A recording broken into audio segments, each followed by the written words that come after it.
fairly firm table that's not going to wobble as you work, and a piece of chipboard or similar. You can cover that with felt or with an old blanket, but I don't find that's necessary unless you're using large pieces of glass. Right. Glass should be cleaned before you start working with it to remove grease and dust, otherwise your cuts won't go where they're supposed to. Before you start. 3mm window glass is about the easiest to start learning to cut on. You can normally get it free as scrap at local glaziers. You can either get a cheap cutter for about $2.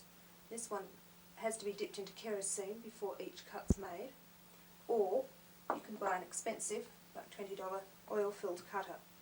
And these ones are easier to use, but not worth it to begin with.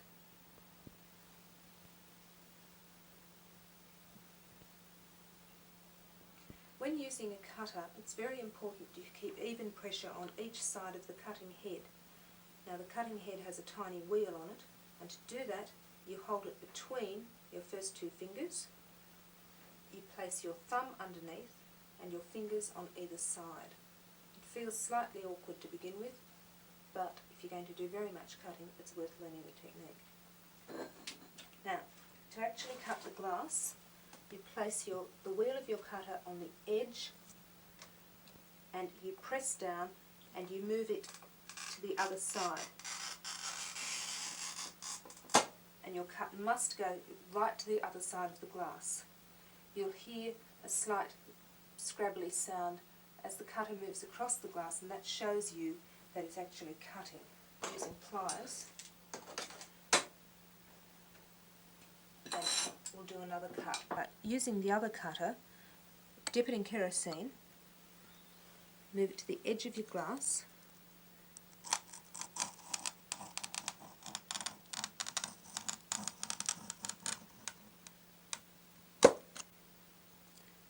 cut's made, you move it so that the cut is over the edge of your board, and you can take it off by one of two methods.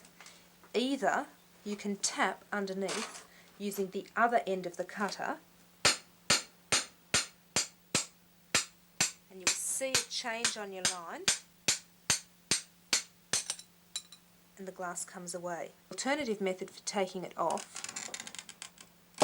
is using special glass pliers. And you move it to the edge and pluck it off with the pliers. Grosing pliers, glass cutter's pliers, come in two different types. This type is useful for plucking large pieces, especially with straight lines. The other sort has one curved and one flat blade on the plier. These are especially useful for taking off small pieces after a cut's been made. Right, if you want to cut curves, the easiest thing to do is to actually cut to a pattern. When using clear glass, you can draw your pattern out in black or something on white card and just cut straight through it. If you're using opaque glass, you have to cut out each shape and then cut around it. To cut this bird, you start by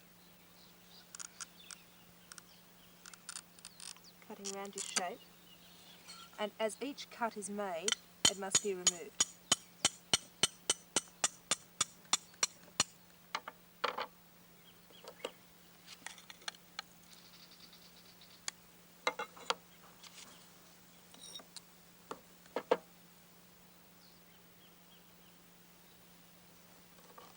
Second cut.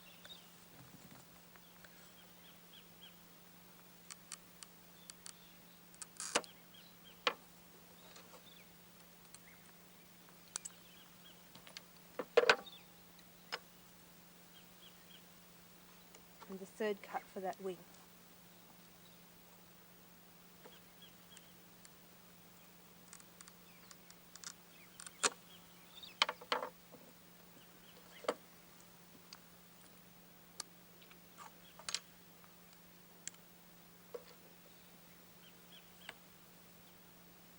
We now have one piece completed, and you cut your second wing. You should always leave at least ½ centimetre of glass on the outside. It makes it much easier to remove the pieces of glass.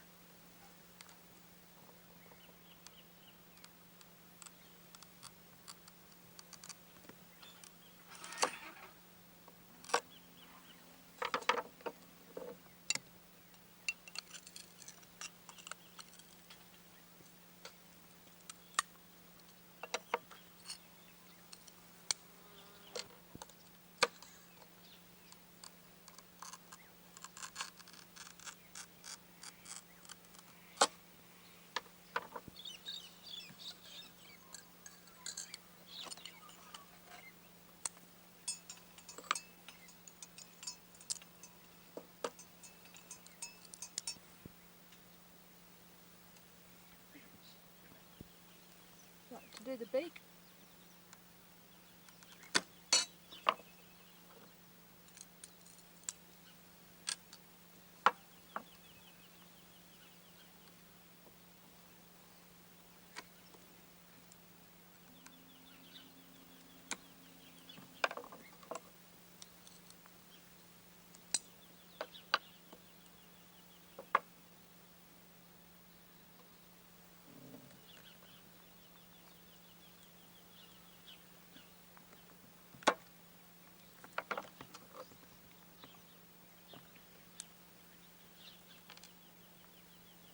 We now have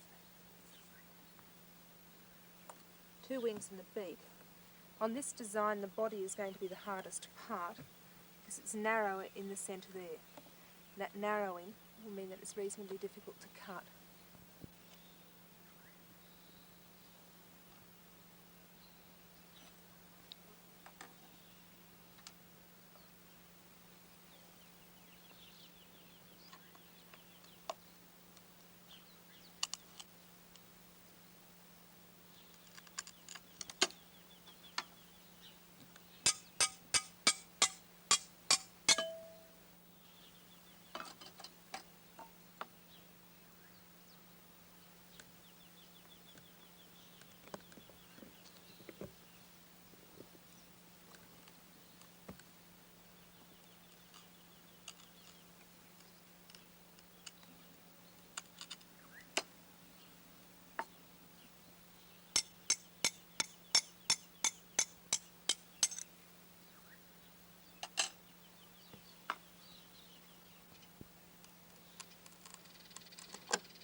And the last cut.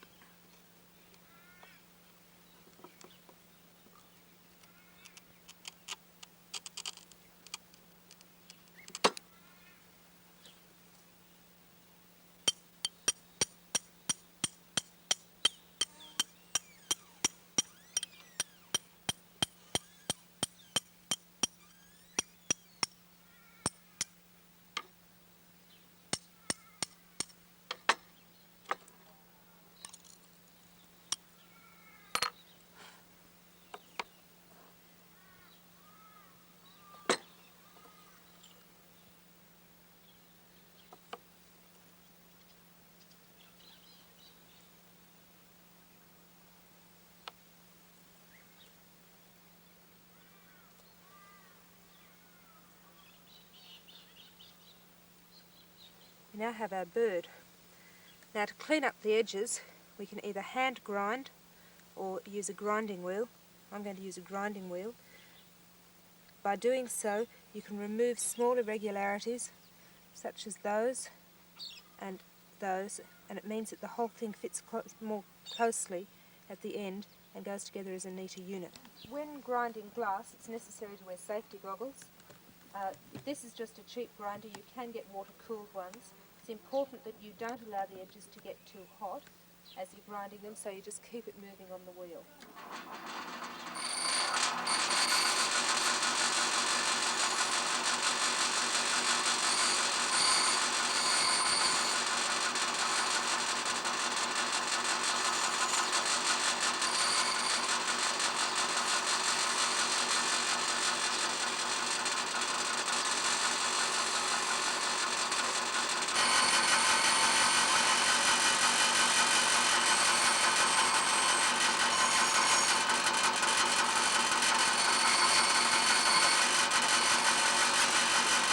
Glass together, you've got one of two methods. You can either use lead cane or this one that we're going to do, which is copper foil. The copper foil is very thin copper with adhesive on one side. The adhesive's only useful while you're actually putting it onto the glass.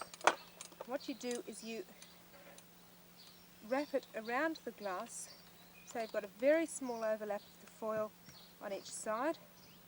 You press it on. Each piece of glass must be entirely surrounded by foil. We then use flux on the foil and solder the pieces together.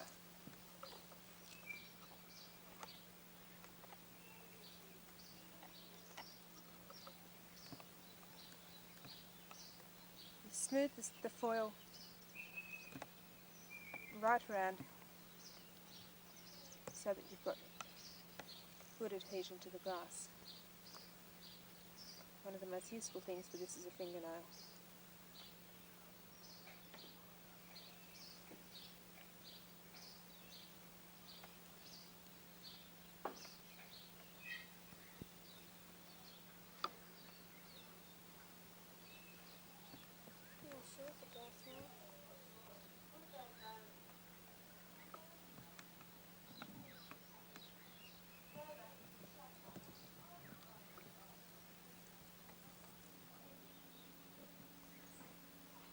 The copper foil comes in different widths. Different widths are useful for different thicknesses of glass, but you should always use the thinnest foil possible for the thickness of glass that you're using. This gives you a much stronger product in the end. Also gives you a much neater finish. To solder it up, you use Baker's soldering fluid for a flux. Lay out your pattern and paint your joins initially with flux. Only paint your joins because that way you won't move it too much. To solder, you must use solid core solder. You cannot use the solder with flux in it, because if you do, it continually bleeds flux for months afterwards. Put little spots of solder just to hold the pieces together.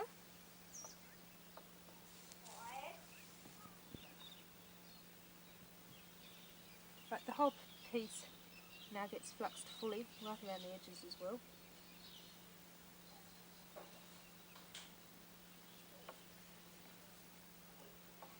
And remove it from your pattern.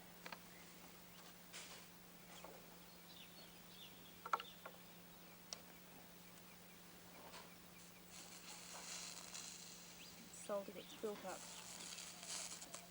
along each of the joins.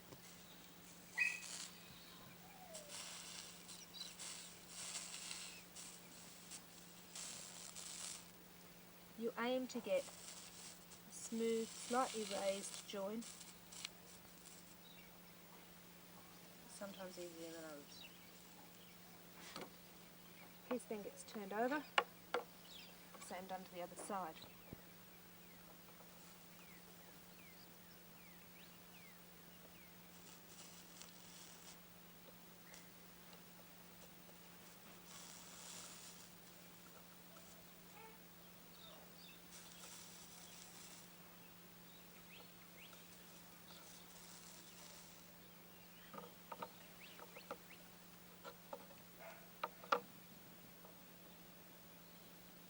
Right, once that's done, all you've got to do is run solder around the outside, completely cover the copper foil.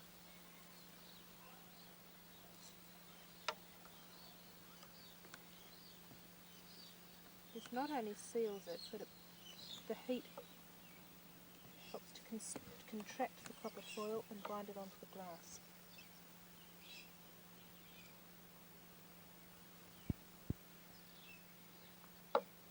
Important to remember never to have your hand directly under where you're soldering. Right, to make a lug so that you can hang it, use a piece of thin copper wire and bend it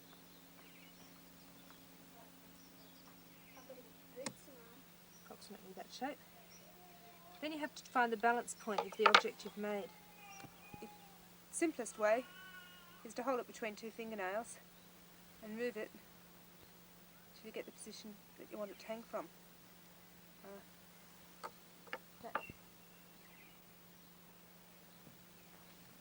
Copper wire has to be fluxed well.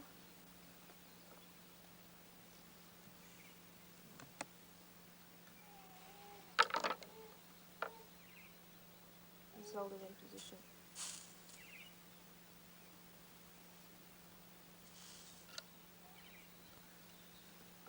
Once that's done, just cover the copper wire with solder, mainly for appearance sake. Checking it done both sides. The article must now be washed to remove any extra flux, so that we can then patterner it. Now, patterner just colours the solder so that it goes either black or you can colour it a copper colour. Pattern is just applied with a brush and the object goes black. If you don't patterner it, it doesn't stay the nice shiny colour. It eventually goes a fairly mottledy white and looks quite unpleasant. You can only keep it silver by continually polishing it with steel wool, so black pattern is easier.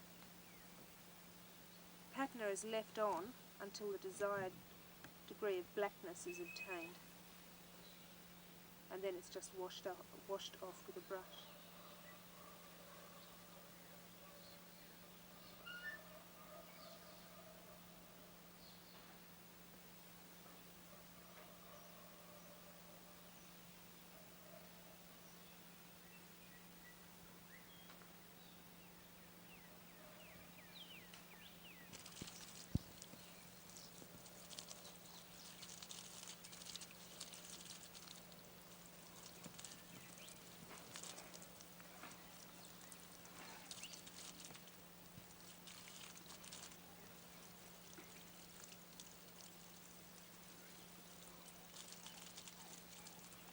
Colour.